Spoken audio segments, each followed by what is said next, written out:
Myself Prabhakar Mishra from Radiant Public School Buxar. Today is our explain Hindi Kshitij class 9th ना। Class 9th में आज हम काव्य और गद्य और पद्य है। गद्य और पद्य में आप लोगों को हम काव्य खंड से कबीर के दोहे के बारे में कुछ एक्सप्लेन करेंगे।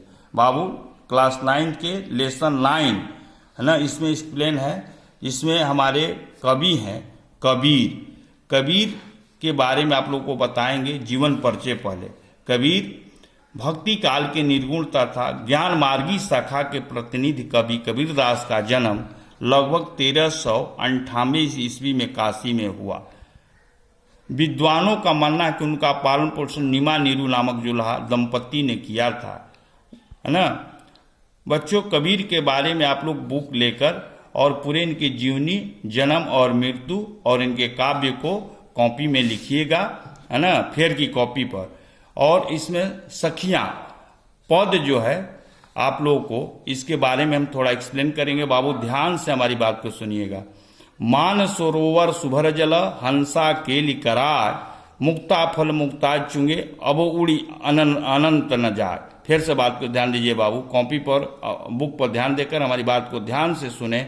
मान सरोवर सुभर जल हंसा केली करार, मुक्ता फल मुक्ता चुंगे अब उड़ी अनंत न जाए। यानी कबीर ने, यानी कहने का मतलब हमारे बाबू यह है कि जीव जो है सुसन मार्ग से पहुंचकर जब शून्य शिखर परिस्थित अमृत से तालाब भरे हुए कुंड में कीड़ा कर रहा है और आनंद रूपी मोती को स्वच्छ रूप से छूटकर जो भी कर चुग रहा है, इस आनंद को छोड़कर वह अन्यत्र दूसरी जगह नहीं जा सकता है। कहने का आशय यह है कि जब आत्मा सांसारिक प्रपंचों से छूटकर, जो हमारी आत्मा है, जो हमारी संसार से, जो हमारी शरीर है, जब ये शरीर को त्याग करता है, आत्मा प्रपंचों से छूटकर जब परम तत्व में माने ईश्वर में विलीन जो हो जाता है, बाबुलीन हो जाता है, तो मनुष्य को उस आनंद के अलावा अन्य किसी वस्तु की इच्छा नहीं रह जाती है। यानी कहने का मतलब है कबीर ने मनुष्य को मान सरोवर सुभर जल हंसा केली कराए, मुक्ता फल मुक्ता चुके अब उड़ी अनंत न जाए। मान सरोवर का हुआ भाई, मान सरोवर में से कहने का कवि का है कि कबीर ने मनुष्य को सांसारिक मोह बंधन से मुक्त होने की प्रेरणा दी है।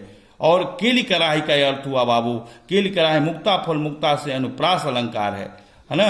यानी मनुष्य को जब इस सांसारिक मोह से, प्रपंच से, माया की जाल से छूटकर जब ईश्वर में विलीन हो जाता है, तो इस ईश्वर के सुख में जो आनंद की प्राप्ति होती है, अनुभूति प्राप्त होती है, इस संसार में इस आनंद और अनुभूति के सिवा इस संसार में और दूसरा कोई सुख नहीं है। पहला साखियां का अर्थ ये हुआ। इसको एक्सप्लेन को हम जो बाबू करें ध्यान से सुने और याद कर लें और कॉपी पर लिखे।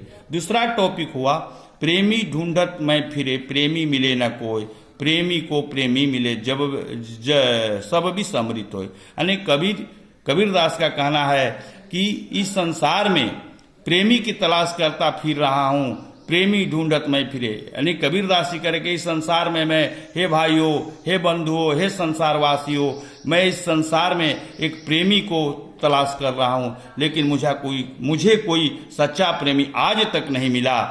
जब प्रेमी करने वाला नहीं मिलता है, कबीर को यह पूरा विश्वास है जब प्रेम करने वालों से उनकी प्रेम को मिलन होता है तो सारा विष जो है अमृत में तब्दील बदल जाता है, हो जाता है, अर्थात विफलता दूर हो जाती है। तीसरा का टॉपिक बाबू आप लोग को बता रहे हैं कि हस्त चढ़िए ज्ञान की सहज दुलीचा डाल, स्वान रूप संसारे भूखन को स्मार। यानी कबीर जी कह रहे हैं कि हस्त चढ़िए। हस्त माने, हस्ती का अर्थ होता है, हस्त माने हाथ होता है। यानी ऐसे मनुष्य, है ना, कि मनुष्य तुम ज्ञान के, हस्ती माने हाथी, जब हमको चढ़ना ही है तो इस संसार में ज्ञान रूपी हाथी पर चढ़े। हे मानव, हे मनुष्य, तुम ज्ञान के हाथी पर चढ़ना, लेकिन सहज का दुलीचा डालकर, क्योंकि यह संसार कुत्ते के समान है जो अवसर पाकर अनायास भूखा रहता है। यानी कहने का तात्पर्य है कि यदि किसी को ज्ञान है अथवा कोई ज्ञान प्राप्त करना चाहता है तो उसे अहंकार को त्याग करना चाहिए और अहंकार को त्याग करके ही यह कर इस दिशा में हमें बढ़ना चाहिए। यानी कबीरदास जी के कहना है कि अगर हमें अगर ज्ञान रूपी चढ़ना है तो हाथी के मस्तक पर चढ़िए। यानी कहने का मतलब है कि हमें अहंकार से रहित होना चाहिए। चूँकि हम आप लोगों को बताएं कि इस मानव को किसी भी रूप से अहंकार से रहित होने के लिए कबीरदास मना कर रहे हैं। चौथा टॉपिक है कि पक्खा पखी के कारणे सब जग रहा भुलान, निरपक होय के हरि भजे सोई संत सुजान। यानी कवि हमारे कबीरदास जी कह रहे हैं कि सारा संसार भाई पक्खा पखी कारण है। पक्खा पखी का हुआ पक्ष विपक्ष। हमारे अगर आप कक्षा में अब बच्चों अगर आपको हम बता रहे हैं, एक लड़के को बड़ाई कर रहे हैं, एक दूसरे को अगर एक शिक्षक शिकायत कर रहा है तो एक दूसरे में हमारा सर हमको 2 छड़ी मार दी, उसको नहीं मारा।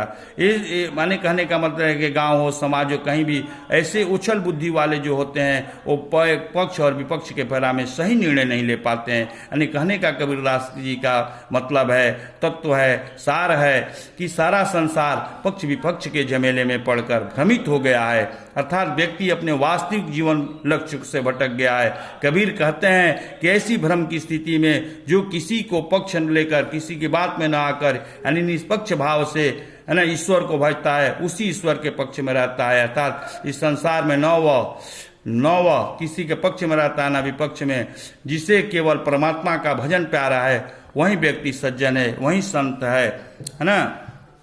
अगला टॉपिक आपको बता रहे हैं, हिंदू मुआ राम कही मुसलमान खुदाई, और कहे कबीर सो जीवता जो देव के निकट न जाई। यानी हिंदू और मुसलमान के लोगों में कहने का मतलब है कि हिंदू लोग परम तत्व के लिए राम राम रटते रहे और मुसलमान परम तत्व को खुदा में सीमित करके नष्ट हो गए। कबीर कहते हैं कि वास्तव में वही जीता है, जीवित है जो राम और खुदा के भेद में कभी न पड़ता है, जो इन दोनों में व्याप्त अथेव तत्व को देखता है, जीवन को सार्थकता इस भेद बुद्धि से ऊपर उठता है। यानी कहने का मतलब है कि हम लोग जो मानव हैं हम लोग को सबको ईश्वर ही बना है। इसमें हमें हिंदू हो मुसलमान हो सिख हो किसी में भेदभाव की नहीं होना। इसके लिए हमारे कवि कबीरदास मना कर रहे हैं और निष्पक्ष भाव से ईश्वर का हमें गुणगान करना चाहिए, भजन करना चाहिए, कृति करना चाहिए, उससे संसार में उपकार करना चाहिए। सब मानव एक है। इतना ही आप लोग आज एक्सप्लेन कर रहे हैं क्लास 9 के बच्चे, और इस एक्सप्लेन को ध्यान से सुने और एक एक टॉपिक पर उंगली रखकर इस अर्थ को जो बोल रहे हैं उसको कॉपी पर लिखे। और कबीरदास का अब आप अपना 9th क्लास अब अगला टॉपिक अगले वीडियो में आप लोग को बताएंगे।